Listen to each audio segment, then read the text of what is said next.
नमस्ते बच्चों, आज हम हिंदी के व्याकरण के बारे में जानकारी देखने वाले हैं। जो व्याकरण का अगला भाग है, इससे पहले हमने अलग अलग व्याकरण के भागों के बारे में जानकारी देखी है।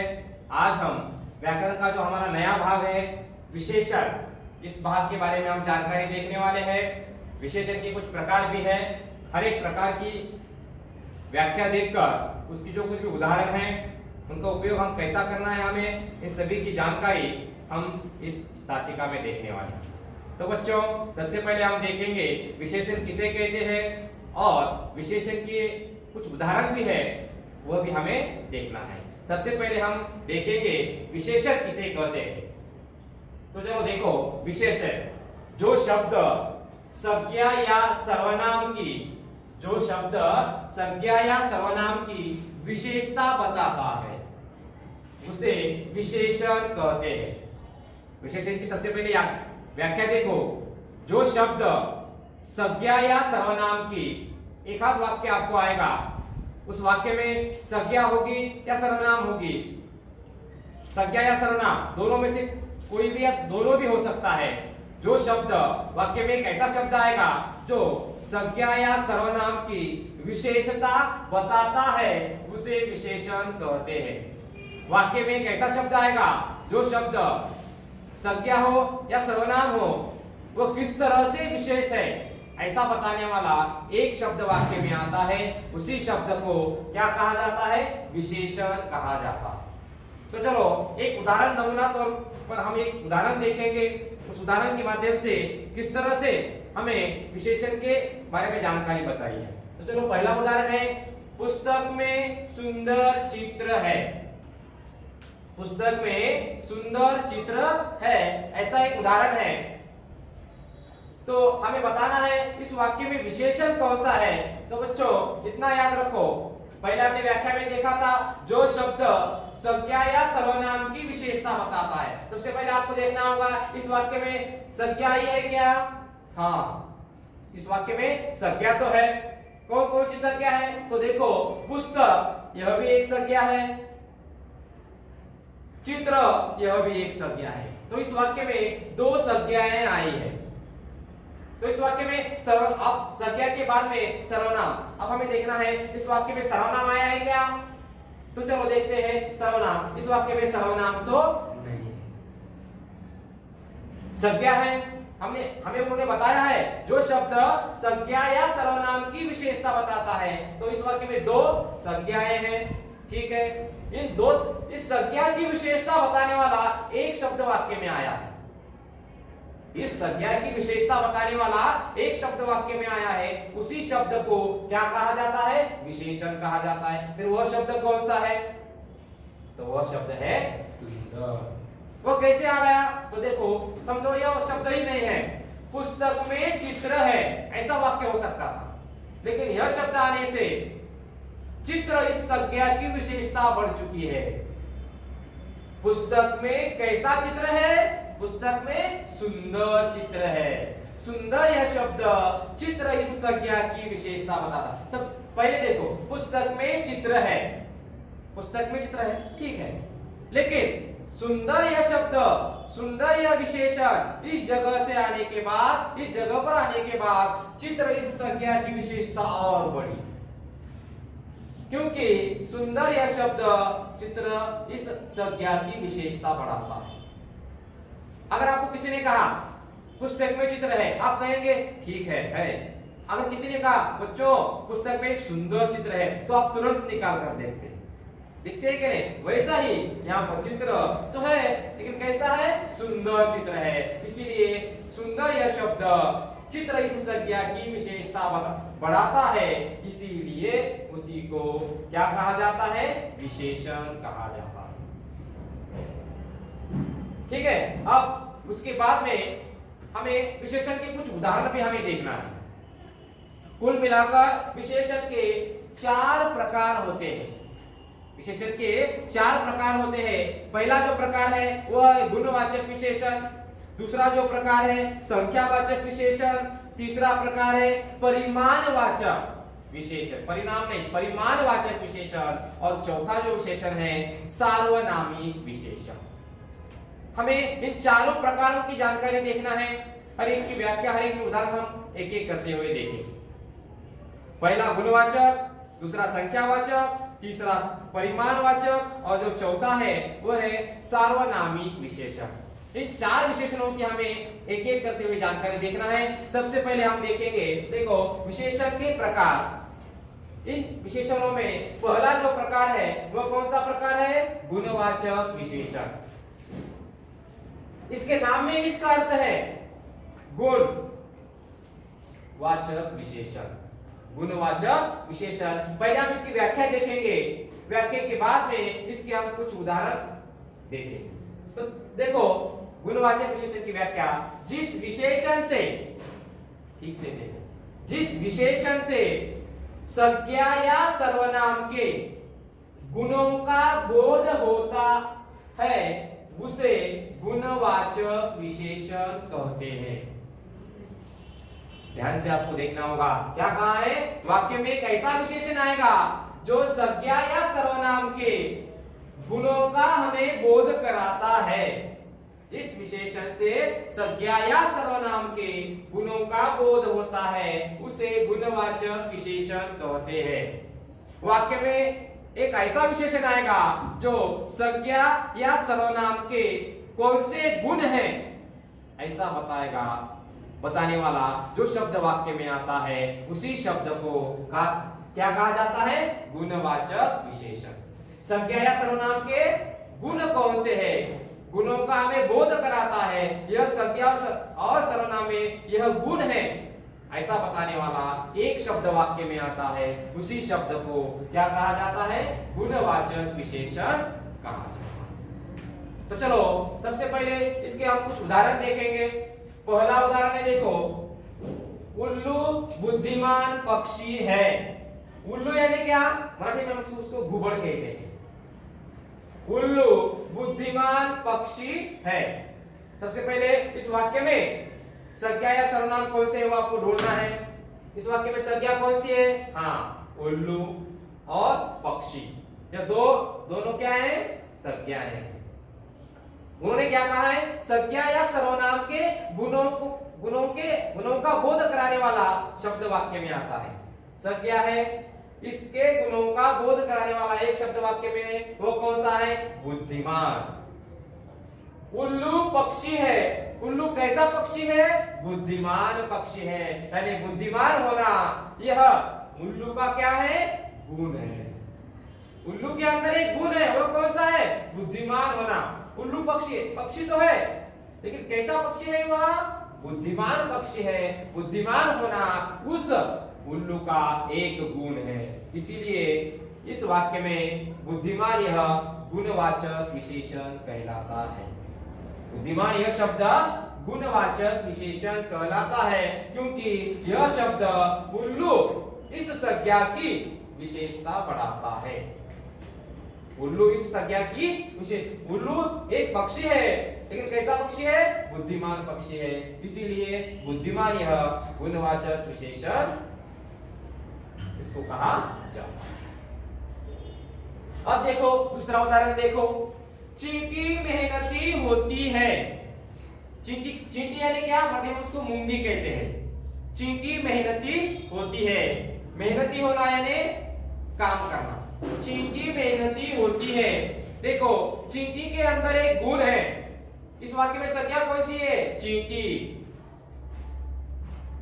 चींटी मेहनती होती है।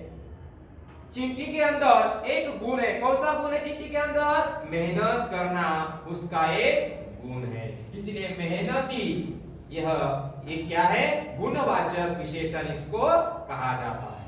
इसीलिए चींटी मेहनती होती है, इसीलिए इस वाक्य में मेहनती होना यह एक चींटी का क्या है? गुण है, इसलिए उसको गुणवाचक विशेषण कहा जाता है। इसको मेहनती, इस शब्द को गुणवाचक विशेषण कहा जाता है। मैं आशा करता हूं आपको ये दोनों भी उदाहरण समझ में आ गए होंगे। अब विशेषण का जो अगला प्रकार है, दूसरा प्रकार, उस प्रकार के बारे में हम जानकारी देखेंगे। वह दूसरा जो प्रकार है वह है संख्यावाचक विशेषण। दूसरा प्रकार का नाम क्या है? संख्यावाचक विशेषण। यह बहुत ही आसान है यह भी प्रकार। इसके नाम में ही संख्यावाचक, वाक्य में जो कोई भी संख्या आती है वही संख्यावाचक विशेषण होता है। संख्यावाचक विशेषण, सबसे पहले हम इसकी व्याख्या देखेंगे। जिस विशेषण से संज्ञा या सर्वनाम की, देखो वाक्य में एक विशेषण आएगा, जिस विशेषण से संज्ञा या सर्वनाम की संख्या का बोध होता है उसे संख्यावाचक विशेषण कहा जाता है। बहुत ही आसान है। जिस विशेषण से संज्ञा या सर्वनाम की संख्या का बोध होता है, वाक्य में एक संज्ञा या सर्वनाम आएगी, वाक्य में एक संज्ञा या सर्वनाम आएगा, वह कितनी है, वह कितना है ऐसा बताने वाला, उसकी संख्या कितनी है ऐसा बताने वाला एक शब्द वाक्य में आता है। उसी शब्द को क्या कहा जाता है? संख्यावाचक विशेषण उसको कहा जाता है। कितना है, आपको अगर पूछा गया आप कितने बजे पाठशाला आते हो, आप कितने 12 बजे, यह एक संख्या हो गई। आप कितने बजे आओगे? 2 बजे आओगे, ये संख्या है। यानी अलग अलग आपके मुंह से चला जाता है। वैसे ही यहाँ पर कुछ उदाहरण भी दिए गए हैं, वह हमें उदाहरण देखना है। देखो पहला उदाहरण, मेरी गुल्लक में 10 रुपए है। गुल्लक यानी क्या? पॉकेट। मेरी गुल्लक में 10 रुपए है। देखो उन्होंने क्या कहा है? संज्ञा या सर्वनाम के, इस विशेषण से संज्ञा या सर्वनाम की संख्या का बोध होता हो। यह भी एक संज्ञा है, सर्वनाम भी है। यानी इस संज्ञा के संख्या का बोध कराने वाला एक शब्द वाक्य में आया है। वो कौन सा शब्द है? देखो 10। मेरी गुल्लक में कितने रुपए हैं? 10 रुपए है। कितने रुपए है? 10। 10 यह शब्द एक संख्या का बोध हमें कराता है। मेरी गुल्लक में रुपए है, कितने रुपए है? 10। 10 यह संख्या का 10 यह शब्द संख्या का हमें बोध कराता है, इसीलिए वह संख्यावाचक विशेषण कहलाता है। इसलिए वह संख्यावाचक विशेषण कहलाता है। अब अगला उदाहरण देखो, अगला उदाहरण देखो, मैं 5 बजे स्कूल से लौटूंगा। देखो मैं 5 बजे स्कूल से लौटूंगा। इस वाक्य में सर्वनाम कौन सा है? मैं 5 बजे स्कूल से लौटूंगा। कितने बजे? 5। 5 यह शब्द एक संख्या का हमें बोध कराता है। संज्ञा या सर्वनाम के संख्या का बोध हमें कराता है, इसलिए 5 यह शब्द संख्यावाचक विशेषण यहाँ पर कहलाता है। मैं 5 बजे स्कूल से लौटूंगा। कितने बजे स्कूल से लौटूंगा? 5। इस वाक्य में मैं यह सर्वनाम है और 5 यह एक संख्यावाचक विशेषण यहाँ पर कहलाता है। तो बच्चों इस प्रकारों में पहला प्रकार है गुणवाचक विशेषण, दूसरा प्रकार है संख्यावाचक विशेषण। इन दो प्रकारों के और उनके उदाहरणों के बारे में हमने जानकारी देखी है। अब इसके बाद में अब जो तीसरा प्रकार है वह भी अब हमें देखना है। तो चलो हम तीसरे प्रकार के बारे में हम जानकारी देखेंगे। ठीक है, तो बच्चों हमने दो प्रकार अभी देखे हैं। पहला प्रकार हमने देखा है गुणवाचक विशेषण, दूसरा प्रकार हमने देखा है संख्यावाचक विशेषण। अब हमें तीसरा जो प्रकार है वो हमें देखना है। तीसरा प्रकार है परिमाणवाचक विशेषण। परिणाम नहीं, परिमाण। परिमाण यानी क्या? मात्रा या माप। जैसे हम दुकान में जाते हैं और आधा किलो शक्कर दे दो, आधा किलो, यह एक परिमाण हो गया। हम दूध वाले के पास जाते हैं, हम एक वस्तु परिमाण में उस वस्तु को हम मांगते हैं, उसी को ही परिमाण कहा जाता है। परिमाणवाचक विशेषण परिमाण यानी क्या? देखो, जिस विशेषण से संज्ञा के मात्रा या माप का बोध होता है उसे परिमाणवाचक विशेषण कहते हैं।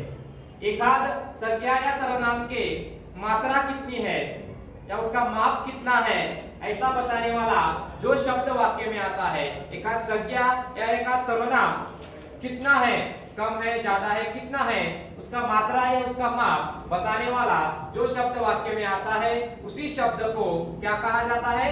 परिमाणवाचक विशेषण उसी को कहा जाता है।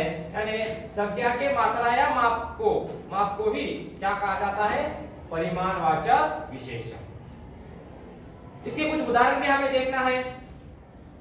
इसके कुछ उदाहरण हम देखेंगे।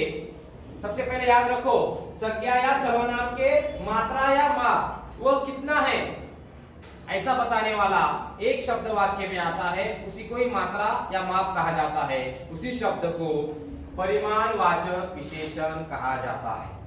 इतना आपको याद रखना है। एक उदाहरण देखेंगे, उसके बाद में आपको समझ में आएगा।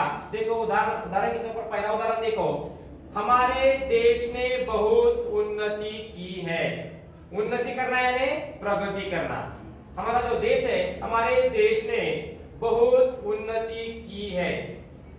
अगर ऐसा वाक्य होता, हमारे देश ने उन्नति की है, लेकिन इस वाक्य में देखो, देश यह क्या है? संज्ञा है। देश यह क्या है? संज्ञा है। इसका मात्रा या माप बताने वाला, हमारे देश ने उन्नति की है। कितनी उन्नति की है? बहुत। देश ने कितने प्रमाण में, वो एक माप है, बहुत। बहुत यह क्या है? मात्रा या माप, यानी उसको एक परिमाण कहा जाता है। हम बता नहीं सकते कितनी की है, लेकिन यह एक परिमाण है। यानी देश इस संज्ञा का परिमाण बताने वाला यह एक शब्द है। यानी हमारे देश ने बहुत उन्नति की है। यानी बहुत यह शब्द हमें क्या, एक परिमाण इसको कहा जाता है। देश ने तो उन्नति की है, कितनी की है पता नहीं, बहुत। बहुत यह शब्द एक क्या है? परिमाण है, मात्रा या माप उसका हम कहते हैं, इसीलिए उसको परिमाणवाचक विशेषण इस शब्द को कहा जाता है। थोड़ी, बहुत, कम, ज्यादा, यह शब्द क्या है? परिमाणवाचक विशेषण है। उसमें से बहुत यह भी एक शब्द है। अब देखो दूसरा उदाहरण। दूसरा उदाहरण कौन सा है? इस साल कम बारिश हुई। इस साल कम बारिश हुई। इस साल तो बारिश हुई है, लेकिन कितनी हुई है? कम। यह एक सर्वनाम है। इस विशेषण से संज्ञा या सर्वनाम के मात्रा या माप का हमें बोध होता हो। इस साल तो बारिश हुई है, लेकिन कितनी? कम। कम यह शब्द एक परिमाण है, एक परिमाण बताता है। हुई है बारिश, थोड़ी, कम, ज्यादा, लेकिन कम यह शब्द हमें क्या, इस साल कितनी बारिश हुई इसका एक परिमाण हमें बताता है, माप हमें वो बताता है। यानी कम यह शब्द परिमाणवाचक विशेषण यहाँ पर कहलाता है। ठीक है। अब देखो, ये दो उदाहरण हो गए। अब जो चौथा और आखिरी जो प्रकार है विशेषण का, उस प्रकार का नाम है, वह है सार्वनामिक विशेषण। कौन सा प्रकार है? सार्वनामिक विशेषण। उसके नाम में इसका अर्थ छुपा हुआ है। सर्वनाम, सार्वनामी है क्या? नहीं, सर्वनाम यानी सार्वनामी। सबसे पहले आप इसकी व्याख्या देखेंगे। ठीक है, तो देखो व्याख्या में उन्होंने क्या कहा है। जो सर्वनाम किसी संज्ञा के पहले आकर, देखो वाक्य में एक सर्वनाम आएगा जो संज्ञा के पहले आकर संज्ञा की विशेषता बताता है। वाक्य में एक सर्वनाम आएगा जो संज्ञा के पहले आएगा। वाक्य में एक सर्वनाम तो आएगा, वह संज्ञा के पहले आएगा और संज्ञा कितनी विशेष है वह बताएगा। देखो, जो सर्वनाम संज्ञा के तो पहले आएगा और संज्ञा की विशेषता बताएगा। वाक्य में एक संज्ञा होगी, उस संज्ञा के पहले वो सर्वनाम आएगा और बताएगा वो सर्वनाम संज्ञा कितनी विशेष है। उसी शब्द को क्या कहा जाता है? सार्वनामिक विशेषण उसी शब्द को कहा जाता है। बहुत ही आसान है। एक उदाहरण देखो, आपको समझ में आएगा। यह देश हमारा है। इस वाक्य में सबसे पहले संज्ञा कौन सी है ढूंढो। कौन सी है? देश।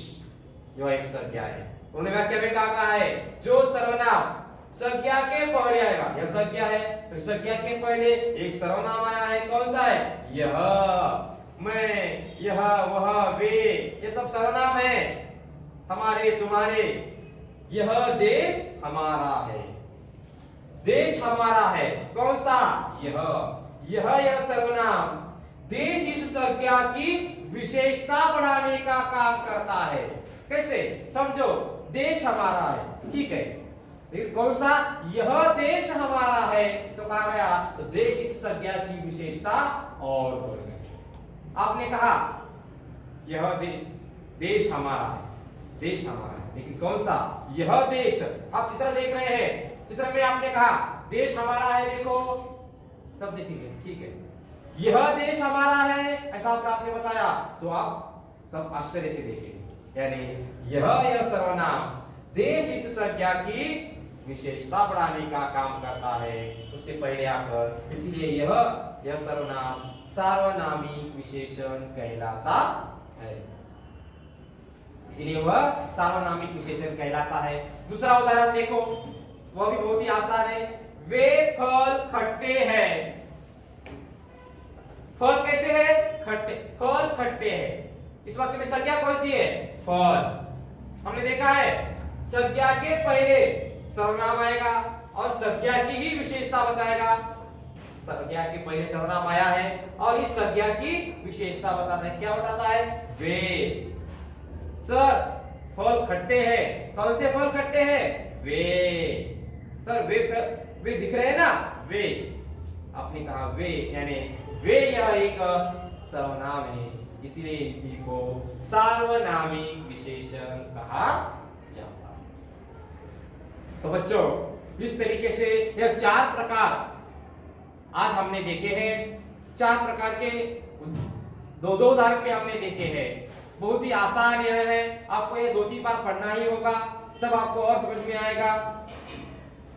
पहला है विशेषण का प्रकार गुणवाचक विशेषण, दूसरा है संख्यावाचक विशेषण और तीसरा जो है वह है परिमाणवाचक, परिणाम नहीं, परिमाणवाचक विशेषण, परिमाण यानी मात्रा या माप। चौथा है सार्वनामिक विशेषण। इन चार प्रकारों पर हमारी परीक्षा में कुछ प्रश्न भी आते हैं। नमूना के तौर पर यहाँ पर मैंने आपको स्वाध्याय के तौर पर एक प्रश्न भी आपको यहाँ पर दिया है, आपको तुरंत समझ में आएगा।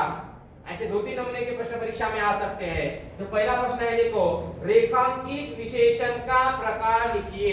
रेखांकित यानी क्या? हम उसको मराठी में अंडरलाइन करना कहते हैं। उस विशेषण को रेखांकित किया जाता है और आपको कौन से प्रकार का वह उदाहरण है आपको बताना पड़ता है। देखो पहला उदाहरण है, ये 3 मिनिट महाभयंकर थे। म्हणजे मराठी आपण जर काय म्हणतो मराठीमध्ये, हे 3 मिनिट खूप महाभयंकर होते। समजा एखाद्या अपघातात असतील कुठले, लेकिन यहाँ पर ये 3 मिनट महाभयंकर थे, उन्होंने यहाँ पर 3 इस शब्द को रेखांकित किया है। तो यह कौन से प्रकार का उदाहरण हो गया? यह संख्यावाचक। 3 यह एक संख्या है, इसलिए वह क्या हो गया? संख्यावाचक विशेषण। संख्यावाचक विशेषण आप लिख सकते हो। और दूसरा उदाहरण देखो, यह मौसेरा भाई है। यह क्या है? मौसेरा भाई है। ये तो मतलब मावस भाऊ है मराठी मध्ये। मौसेरा भाई है, यहाँ पर यह को रेखांकित किया है। हमने अभी देखा है सार्वनामिक विशेषण में यह, वह, वे, मैं, हम, तुम, ये सब क्या है? सर्वनाम है, इसलिए यह एक सार्वनामिक विशेषण कहलाता है। सार्वनामिक विशेषण। और एक उदाहरण देखो, जनवरी सर्द महीना है। मराठीमध्ये इसको क्या कहते हैं, जानेवारी खूप थंडीचा महीना है। सर्द यानी ठंड, सर्द को रेखांकित किया गया है, यानी जनवरी महीना है। कौन सा महीना है, सर्द, यानी वह जनवरी इस महीने की विशेषता बताता है, इसलिए इसको, यह कौन से प्रकार का वाक्य है, फिर कौन बताएगा मुझे। जनवरी इस महीने का यह क्या है, गुण बताता है, सर्द का महीना है ऐसा यह बताता है, इसलिए जनवरी महीने के यह गुण बता रहा है। जनवरी का महीना है, कैसा है, सर्द है, सर्द होना यह इस जनवरी इस महीने का क्या है, गुण है, इसलिए यह गुणवाचक विशेषण कहलाता है।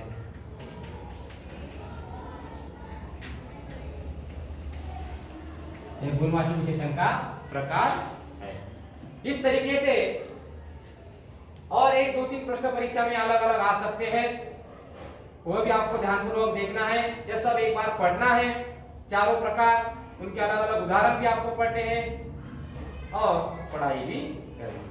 आशा करता हूं बच्चों आप सभी को यह जो व्याकरण का जो भाग है, विशेषण और उसके प्रकार, इन सभी की जानकारी आपको अच्छी तरीके से समझ में आ गई होगी और एक दो बार आपको यह पढ़ना है, उसी के साथ उसका पठन भी आपको करना है, ठीक है। धन्यवाद।